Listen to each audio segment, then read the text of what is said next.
Hai adik-adik, jumpa lagi dengan Kak Hendra. Hari ini kita akan merenungkan firman Tuhan kembali. Hari ini kita akan memakai renungan harian Star, Saat Teduh Anak Raja. Ini adalah renungan harian anak terbitan Bina Warga edisi bulan Desember.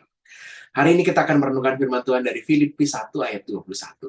Sebelumnya, kita berdoa dulu yuk.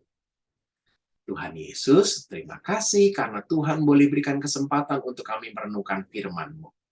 Tuntun kami ya Roh Kudus, sehingga kami mengerti dan hidup di dalam firman-Mu hari ini. Dalam Kristus, amin. Kita buka Alkitabnya ya. Filipi 1 ayat 21. Kita akan baca bareng-bareng yuk. Kita baca bareng-bareng yuk. 1, 2, 3. Karena bagiku hidup adalah Kristus dan mati adalah keuntungan. Kendra mau cerita sedikit tentang Pak Alfred Nobel. Pak Alfred Nobel pasti sudah ada yang pernah dengar kisahnya nih. Kalau yang belum pernah dengar, Kak Hendra mau cerita sedikit. Pak Alfred Nobel ini seorang ilmuwan, dia ahli fisika, dia ahli banyak hal. Nah, dia dengan keahliannya meracik banyak hal dan mengusahakan untuk menemukan sesuatu. Dan dia berhasil menemukan sesuatu, yaitu penemuannya adalah dinamit. Waduh, bahan peledak ini. Jadi dia menemukan ini untuk membantu para pekerja-pekerja yang sedang membuat jalur kereta api yang harus membelah gunung ya, harus membuka jalur yang terhambat oleh batuan-batuan besar, atau untuk kebutuhan-kebutuhan tambang yang perlu untuk mengambil sumber daya di dalam perut bumi ini, dan perlu digali dan perlu ada upaya untuk menghancurkan batu-batu yang ada. Nah, bahan peledak ini ditemukan oleh Pak Alfred Nobel dan membantu banyak hal ya. Tapi sayangnya, karena ulah manusia, banyak sekali penemuannya ini digunakan justru untuk melukai banyak orang. Di beberapa peperangan, banyak pasukan-pasukan menggunakan bahan peledak ini untuk menghancurkan musuh.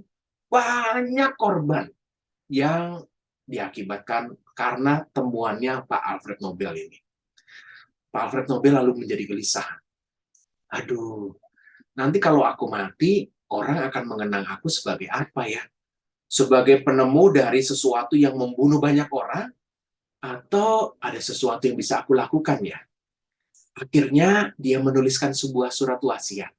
Di surat wasiatnya ini dia menuliskan bahwa kekayaannya bisa digunakan untuk memberikan penghargaan kepada orang-orang yang berjasa menemukan sesuatu atau melakukan sesuatu di bidang kemanusiaan, di bidang ilmu pengetahuan, di bidang hal-hal sosial kemanusiaan, diberikan hadiah Nobel.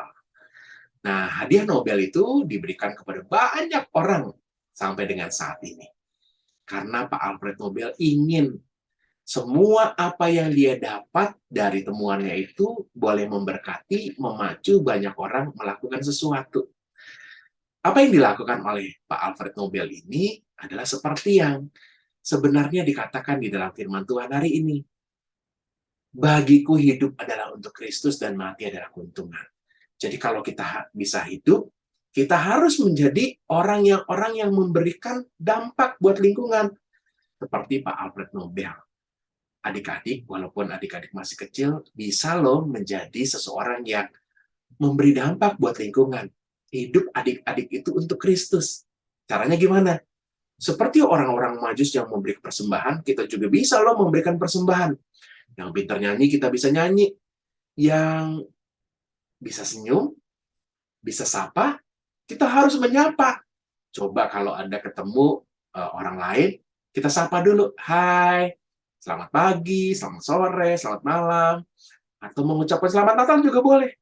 Nah, karena hari ini adalah hari terakhir di tahun 2022, kita juga boleh loh mendoakan banyak orang-orang yang di akhir tahun ini sudah berhasil melewati banyak hal.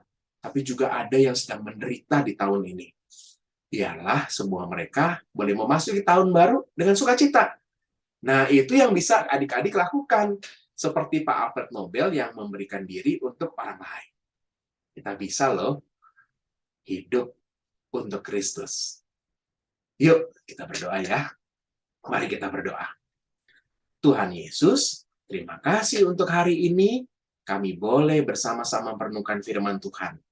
Terima kasih untuk hari ini kami boleh ada di penghujung tahun ini. Biarlah kami penuh dengan berkat Tuhan.